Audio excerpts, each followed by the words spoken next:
In a few weeks, President Trump has done more for D.C. residents than Democrats did in 50 years. And this can be replicated in other crime-ridden cities across the nation.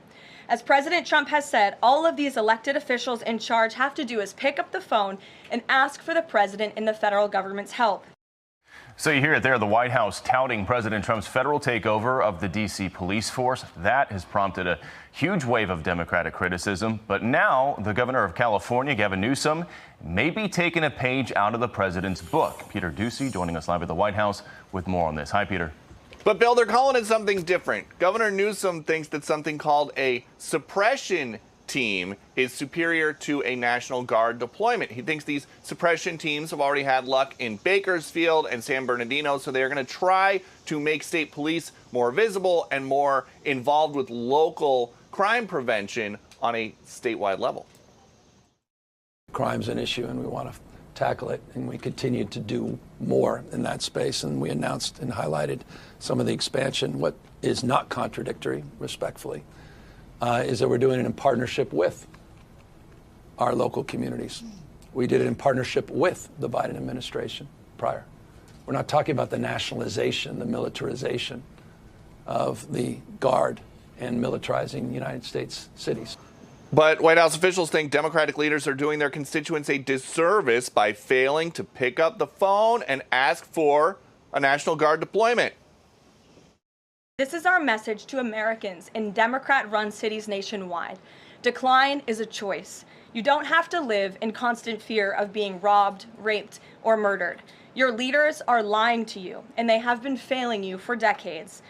And when you talk to officials around here at the Trump White House, they think that the success with cleaning up D.C. over the last couple of weeks since the beginning of August is one of the second term's biggest successes.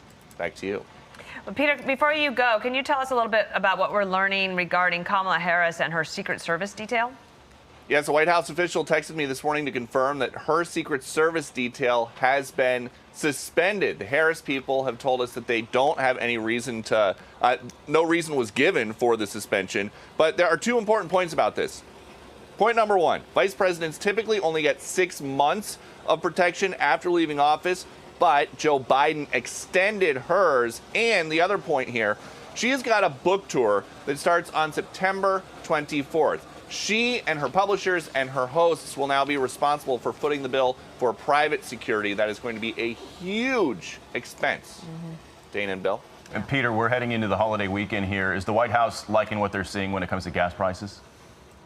Yes, and this morning when I was asking some officials about something else, they said, why don't you let people know that gas prices are the lowest in 4 years? And so we do have a chart right here. It shows lowest Labor Day weekend, I should say, in 4 years. $3.79 a gallon in 2022, $3.77 in 2023, $3.29 in 2024, and $3.15 is the projected for this weekend. And officials think the changes in policies are the reason for this decline. President Trump campaigned on that, right? I want Americans to pay less, and I want them to have more job opportunities. Kind of hard to be opposed to that. But he's actually pursued policies and messaging to deliver just that. Produce more energy in America, you get lower prices, you get more jobs. That's our platform. And officials here from the president on down still want gas prices to come down lower, below $3 a gallon. They think that can happen once these policies have some more time to take effect. Dana and Bill? I think we all want them as low as they can get. Indeed. Peter Ducey, live at the White House. Good to see you, Peter.